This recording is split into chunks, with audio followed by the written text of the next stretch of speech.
How did the United States take about 25% of its land from Mexico? In 1836, Texas declared independence from Mexico, existing as an independent republic for nearly a decade before being annexed by the United States in 1845. This annexation heightened tensions between the two nations, as Mexico still considered Texas part of its territory. President James K. Polk had his sights set on further expanding the U.S., especially into California and the rest of the Southwest. After failed negotiations to purchase these lands, U.S. troops entered the disputed territory between Texas and Mexico. This action triggered the Mexican-American War, which lasted from 1846 to 1848. The United States, with its stronger military, won several key battles and even captured Mexico City. The war concluded in 1848 with the Treaty of Guadalupe Hidalgo. Under this agreement, Mexico ceded a vast expanse of territory to the U.S.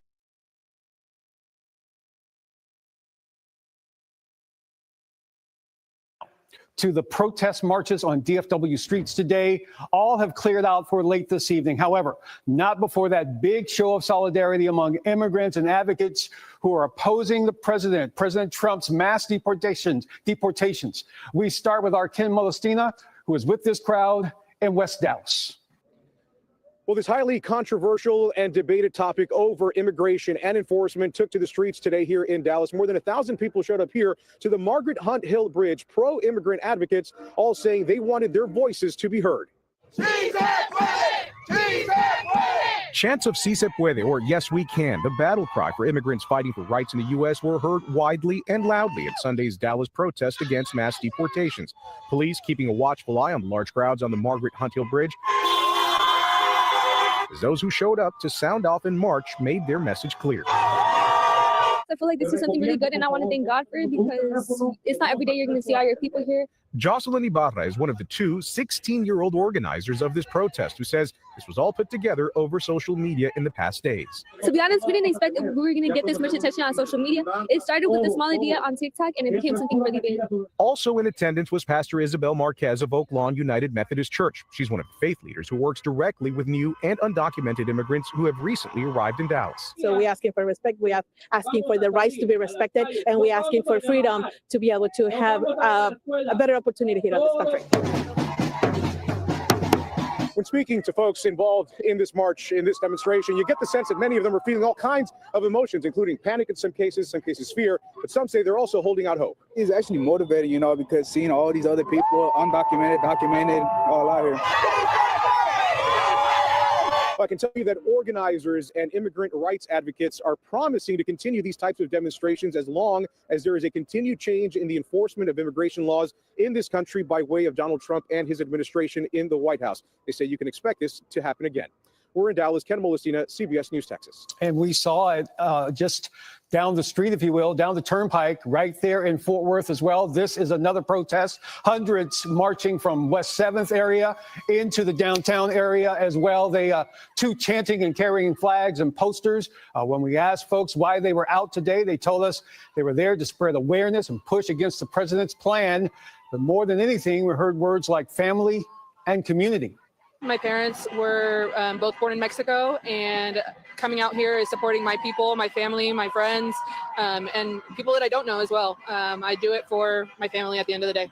We are not going anywhere. Our family is not going anywhere, and we will stand up against any injustice that comes towards our community and other communities as well. They might hate us, but we're going to love them even harder. Even in the Bible, it says, love thy neighbor. And what they're doing is they're not loving their neighbor, but we are. Just some of those voices. Others we spoke with today say they didn't expect the protesting to be at this level, they say, but they will continue, they say, to do so until others around them feel, in their words, safe.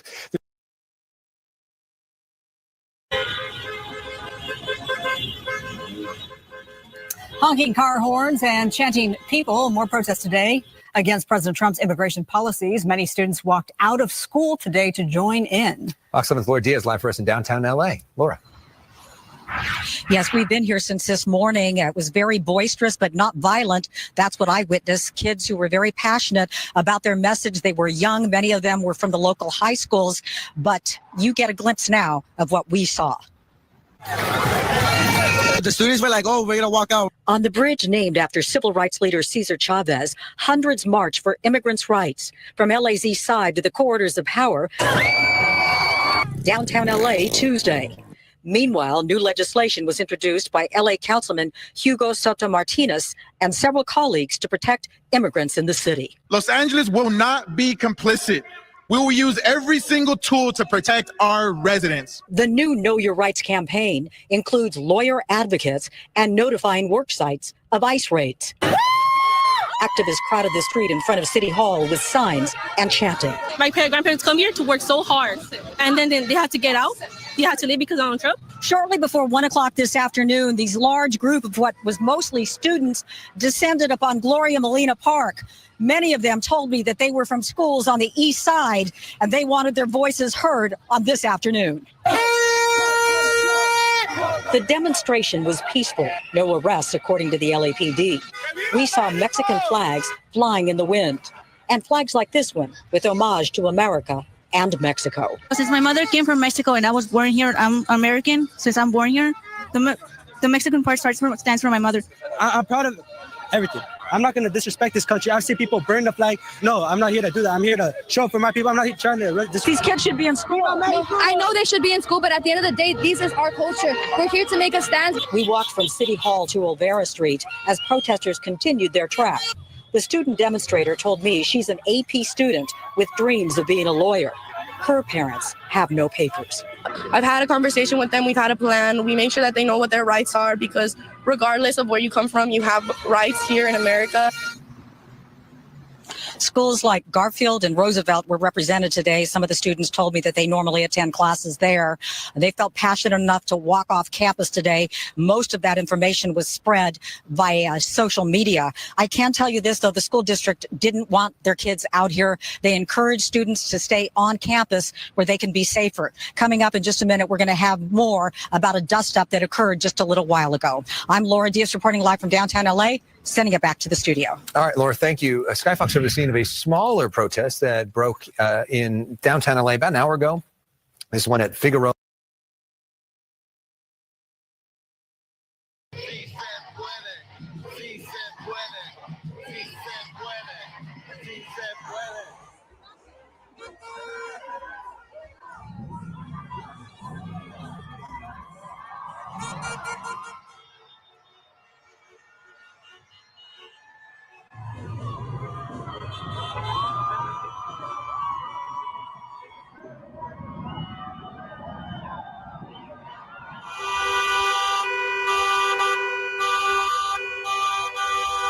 I think a lot of people are here outside to protest the racism, also the hypocrisy that's going on in our state and our country. We want nothing but to live and be here, and our presence here is just not welcome, even though we live here.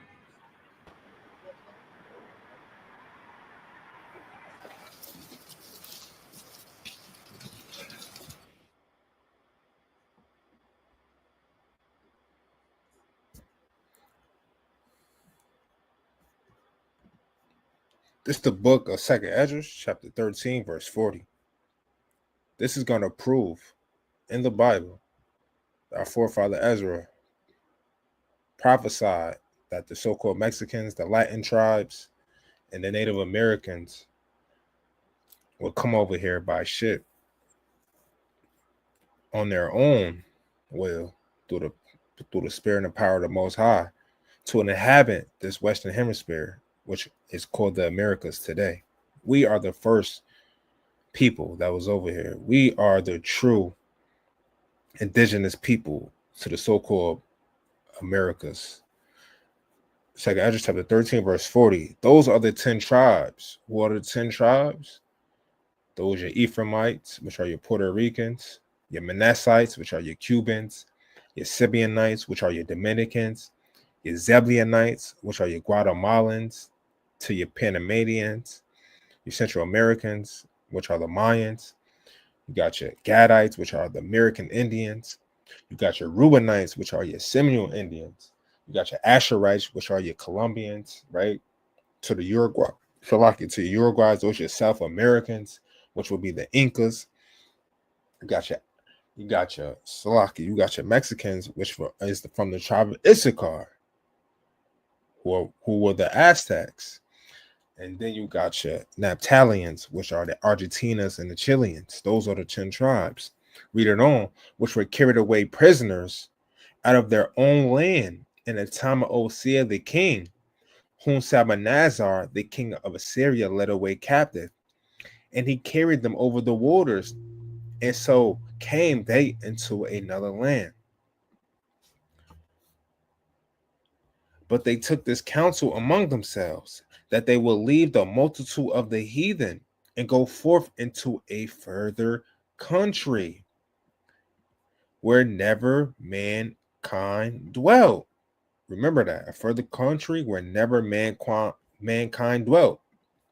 Verse 42, that they might there keep their statutes, which they never kept in their own land. And they enter into Euphrates by the narrow places of the river. For the Most High showed them signs for them, and held still the flood till they were passed over. Verse 45. For through that country there was a great way to go. So they left from the Near East, where Israel was at. They came down the Euphrates River.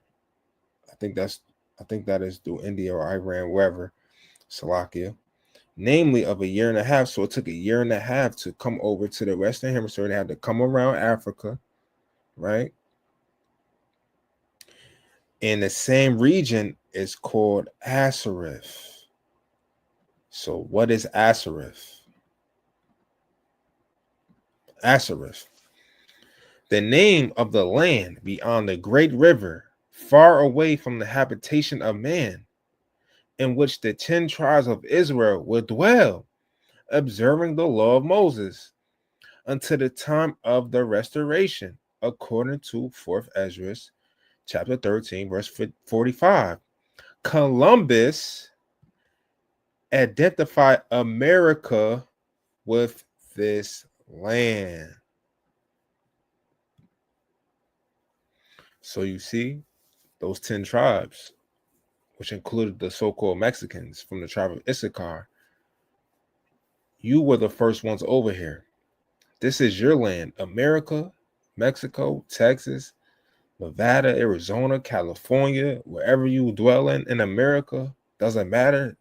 It belongs to you because the Most High gave this land to you.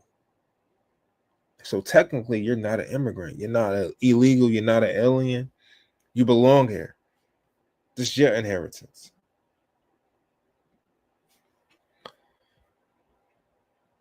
And I'm going to prove to you that you are God's chosen people. You are from the nation of Israel. You come from a man named Issachar, which was a son of Jacob. And Jacob's name was changed to Israel. And the Most High made a covenant with Israel. Issachar. Genesis chapter 49, verse 14. Issachar is a strong ass. Why does it say Issachar is a strong ass? Let's get it. Bear with me. It says Issachar is a strong ass. There we go.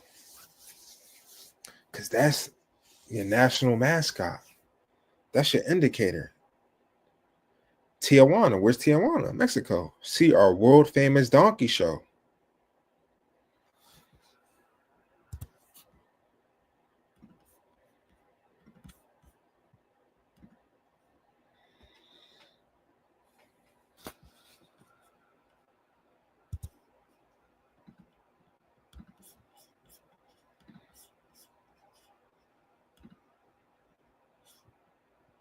See, they even have Cinco de Mayo,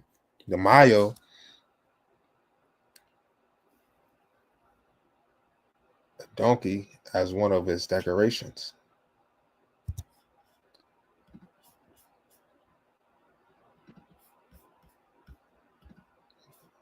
This is the donkey show in Mexico.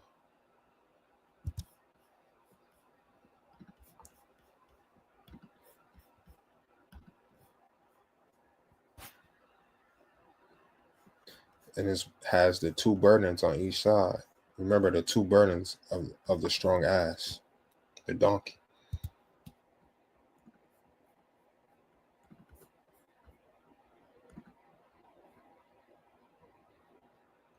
Calm. All praise to the Most High.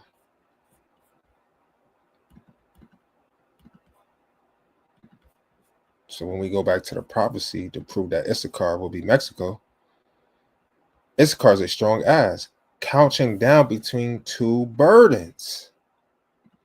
Now, what are the two burdens? The two burdens is the long hours and low wages that our brothers in Mexico or Mexicans do throughout the world.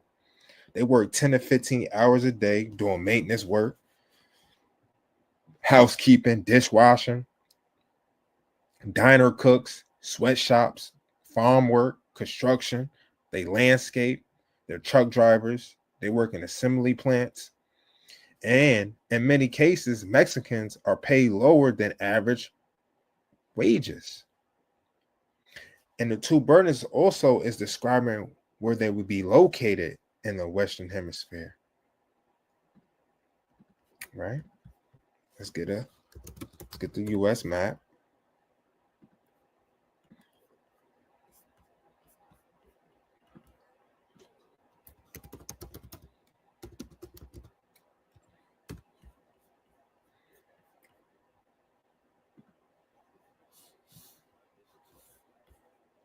You see how Mexico is in the middle of the two burdens, North America and South America?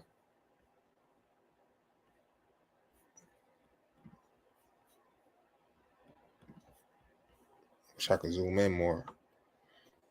So the two burdens is also describing the conditions and also the location of the so-called Mexicans, the Issacharites, the nation of Israel, God's chosen people. So Genesis 49 verse 14, Issachar is a strong ass, couching down between two burdens. Verse 15. And he saw that rest was good. What does that mean? He saw that rest was good. That represents the resting, right, from their burdens, hard labor, and from the plantation. Mexicans are known for their siestas. Let's figure out what a siesta is.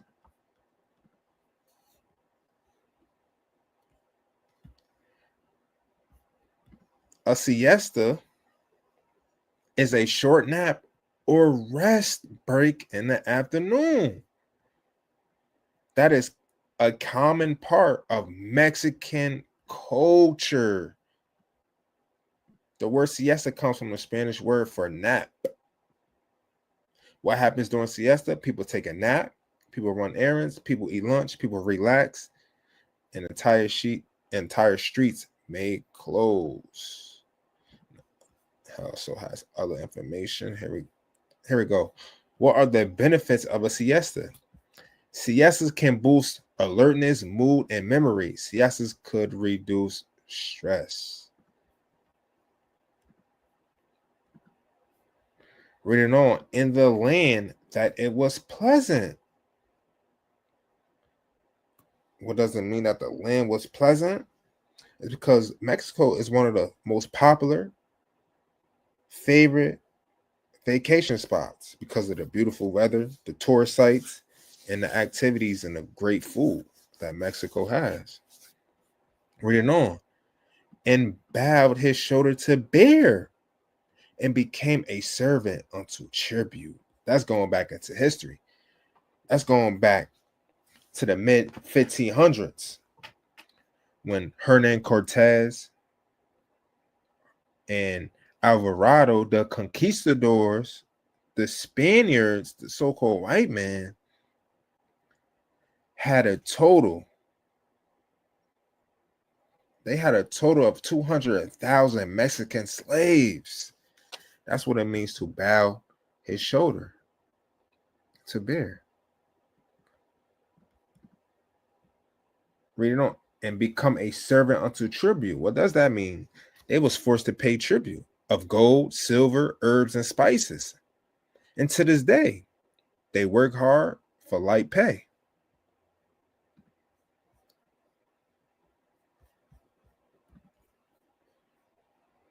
Now let's get some literature.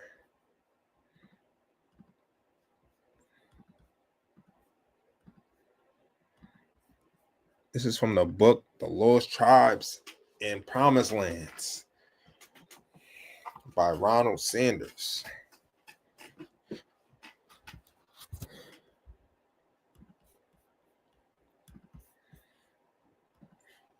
So this is on page 187 and 188. Pharaoh Diego Duran came to see elements of a Judaic character in the old Aztec religion. At first, this tendency appears only as a fervent search for Jewish analogies provoked by Aztec customs, such as eating of the only unleavened bread on certain days of the year, Passover, Feast of Unleavened Bread, in the use of baths for purification. In time, this begins to seem to Duran like overwhelming evidence that the Indians are indeed descended from the lost tribes of Israel. And he opens his last and most important work, The History of the Indies of New Spain, Mexico. Certain fundamental legends can be explained, such as one that Montezuma presented to Hernan Cortez, right? Remember, Hernan Cortez had Mexican slaves, almost 20,000 of them. The departure of the great lord in antiquity now seems to Duran to be a memory of Moses. As for the abject condition of the Indians, see, it can now be accounted for in the classic way. This is God's punishment once again wrought upon Jewish people for their sins. So this book, this author is linking up Jewish customs to the Aztecs, how they eat unleavened bread, and they have laws of purification.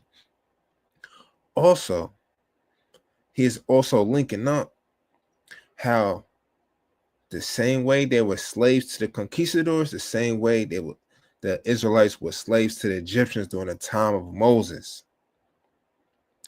And that what they was doing was God's punishment, according to Deuteronomy chapter 28.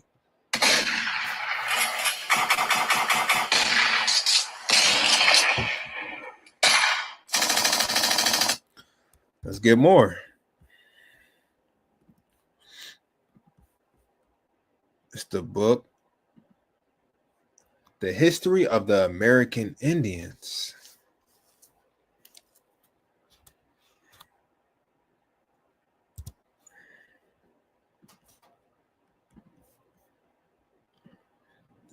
This is page 207.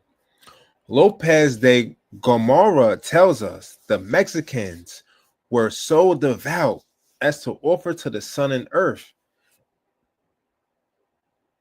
a small quantity of every kind of meat and drink before any of themselves tasted it, and that they sacrificed part of their corn, fruits, etc. in like manner. Otherwise, they were deemed haters of and contemned by their gods. Is not this a confused Spanish picture of the Jewish daily sacrifices and first fruit offering as formerly observed, in which, as we have seen, are now offered up by the northern Indians to the bountiful giver, the supreme Holy Spirit of fire, whom they invoke in that most sacred and awful song, Yahweh, and loudly ascribe to him, hallelujah, for his continued goodness to them. The Spanish writers say that when Cortez, remember Hernan Cortez, conquistador, approached Mexico, Montezuma, he was the king of the Aztecs, shut himself up and continued for the space of 8 days in prayer and fasting. So do you see how the Mexicans had so-called quote Jewish or Israelite daily sacrifices, such as the first fruit offering? And they sung praises to a God named Yahweh and loudly screaming, hallelujah. And also the king of the Mexicans, he went fasting and prayer. What people fast and pray? The Israelites.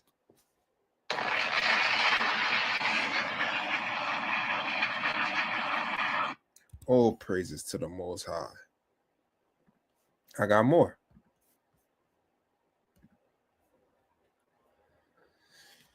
All right. So the source is title of the Lords of Totonicapán. Okay, translated Dion Isil, Jose Cornet, and Delia Goetz, Norman, Oklahoma, University of Oklahoma Press, 1953. Over here you see Medusa Codex from Mexico, right? You see his garment with the fringes, right? Then over here you see us, an Israelite, and the Thomas Nazar. We just read that, right? You see garments with the fringes, the mighty bear with the braids. This is when we was slaves to Salmanazar, the Persian, or Salaki, that Syrian. Come on. Let's read. When they arrived at the edge of the sea, Balaam Kize touched it with his staff, and at once a path opened. What is this talking about? Reading on, which closed up again.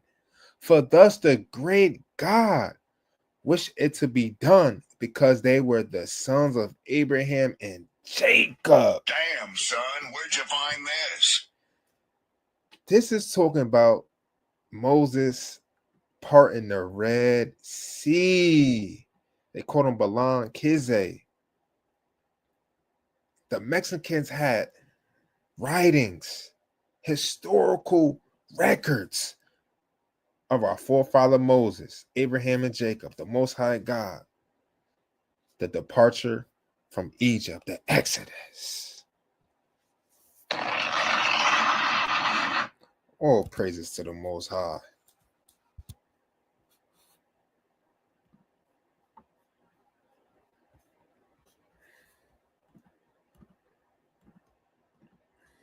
All praises to the Most High. Let's get a couple precepts. This is the book of Lamentations, chapter 5. Let's start at verse 1. Remember, O Lord, that has come upon us. Consider and behold our reproach, our inheritance, America, right? Mexico, which right now the president is a so-called Jewish lady, right? We're being kicked out of our own country. It's turned to strangers, our houses to aliens. The Most High is calling the so-called white man strangers and aliens. They don't belong here. They belong somewhere in the mountains, the Caucasus Mountains. Verse 3, we are orphans and fatherless. Our mothers are as widows. Why? Because what the white man is nothing but a monster. He's nothing but a murderer and a thief. Right? He kills us by polluting the air, polluting the water, right? The foul food, causing cancer, diseases. He create pestilences in the labs. He does all manner of satanic work. He's a warlock. He's a witch that just wants to unalive us, destroy us, right? And get rid of us. Verse 4, we have drunken our water for money. Our wood is sold unto us. Do you see that? The water the wood, the resources was given to us. Now we have to pay for it. Now we are debtors. Now we are consumers of things that belong to us for free. The Lord put this on the earth for us for free, for us to have dominion over.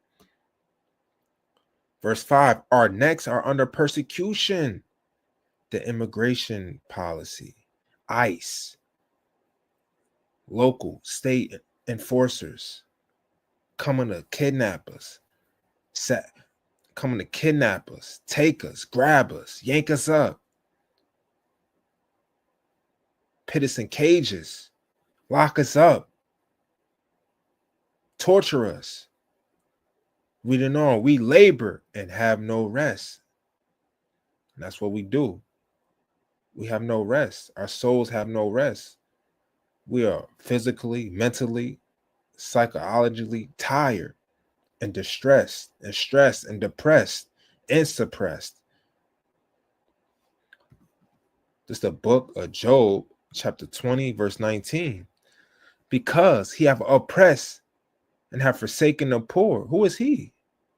He's a so-called white man, Edom.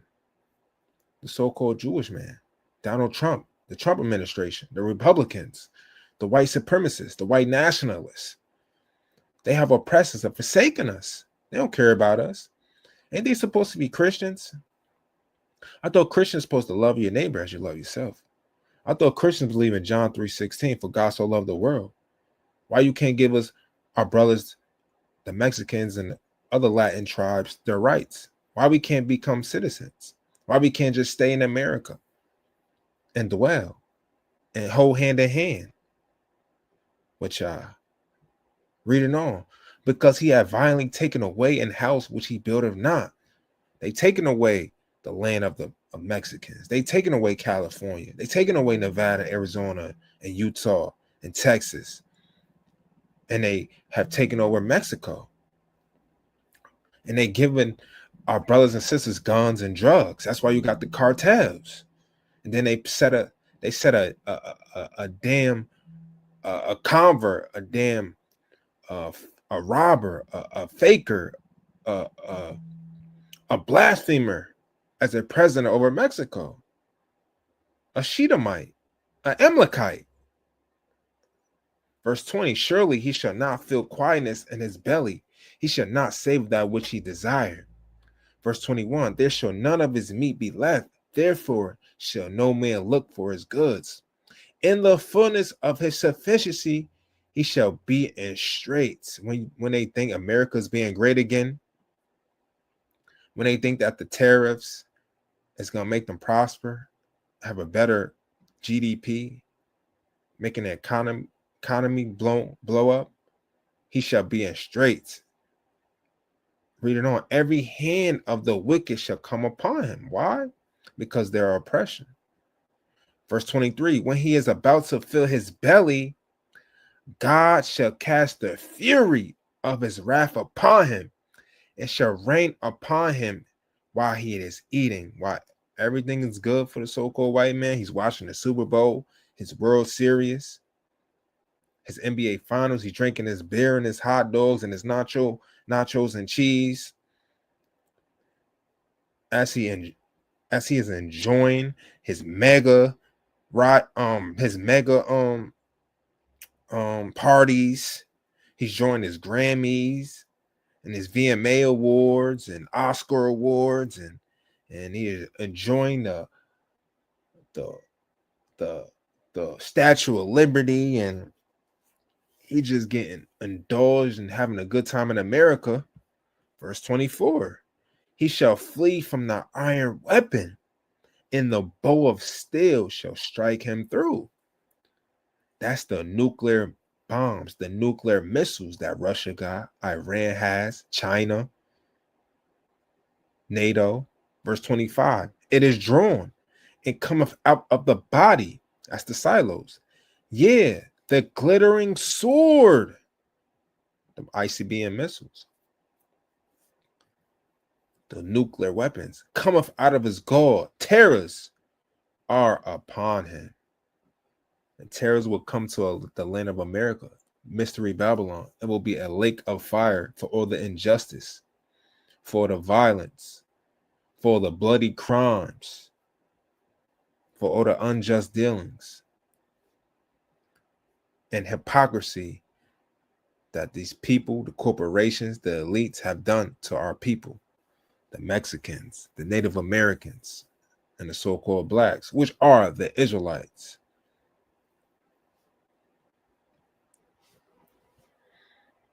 And with that, I want to give all honor and glory and praise to Yahweh, Ba'ashem Yahushai. The Mexicans are God's chosen people, and America is their land.